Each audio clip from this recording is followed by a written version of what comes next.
You're watching WJLA 24/7 News. Good Morning Washington. On your side.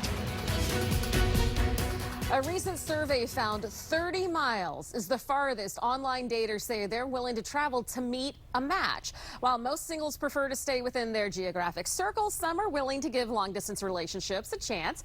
Kate O'Connor, professional matchmaker with It's Just Lunch, is here today to discuss why casting a wider net can be a good thing.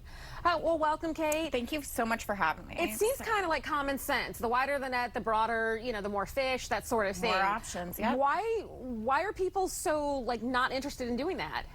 Expanding, Yeah. It's convenience. It's easy to date people who are close by. You know, couples, they like to do something last minute, get together with friends, go get dinner after work. Drink so something. It's just easier. It's easier to date close by. Well, here in this area with the third worst traffic congestion, I can't imagine it's easy even 30 miles apart.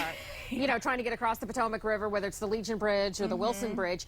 Does that also factor in the commute? Absolutely. I have a 3 rule. It's traffic, it's gas, and it's the stress of the whole commute to get to the other person. Yeah, because the last thing you want to do is show up on somebody's doorstep and just be flustered and frustrated. You never know what's going to happen. Like this morning, right now, we have a metro situation. Yes. So we only know what's going to happen on a day-to-day basis, but it can definitely cause some stress. So what do you tell people when they come to you and they're like, hey, I'm interested in dating.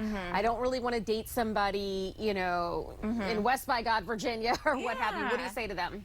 My clients at It's Just Lunch, they're willing to go the extra mile for true love. So they're willing to cross over the bridge. They're willing to go take the commute for the right person. So the way that I look at it is you can date close by, give it a go. Right. But if it doesn't work, you got to open up. You have to open up your options, the distance, and I think you're going to have better luck finding the right person. Now, what do you say to a client who says, well, I'm always willing to drive, but so-and-so doesn't really come to me? I mean, that's tricky because it really it depends on how much you really want to be with that person. But I have a rule, it should be 50-50. If they're not giving you the 50 back, then maybe you need to go find that person who does give you the 50. Right.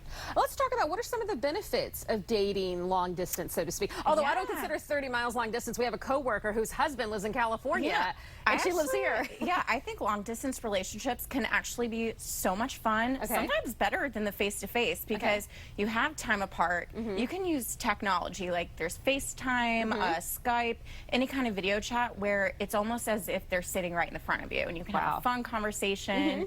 Keep it fun and flirty, I guess.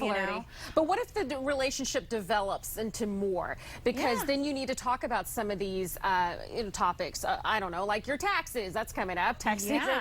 Or something's going on in the family. And unfortunately, because there's distance, you're forced to use FaceTime. Yeah, I mean, I also think there's a compromise of taking turns going to one another so that it can work. But in situations where you've got family stress or things are happening, you might just have to get used to maybe not seeing them all the time.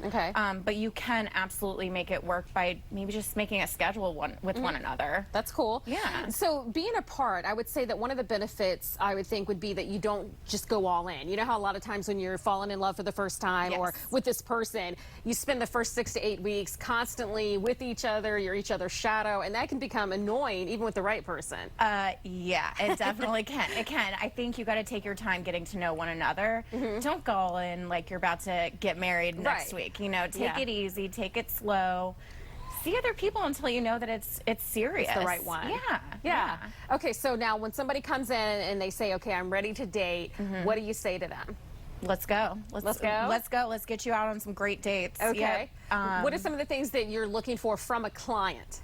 Definitely somebody who's actually serious about dating. Somebody that's willing to take it, this is an investment in their love life that they're working with. It's Just Lunch. So everyone that I work with is absolutely serious about finding a real relationship, and they'll do whatever it takes to find that person. Not just a date for tonight. Yeah, and I kind of look at it as if you do this, you're also making a commitment to me. So that's your first commitment. And if you can do that, you can have another commitment in your love life, in your personal life. So, yeah, I just think if you make time for yourself, then you're going to have so much fun. And dating's fun. It's not supposed to be stressful. Got it. All right. It's Just Lunch. That's where we find you. It's justlunch.com. It's justllunchdc.com, correct. dc.com. All right, Kate. Thank you so much. Thank you so much. Hopefully the commute back to the office is better and easier. I hope so.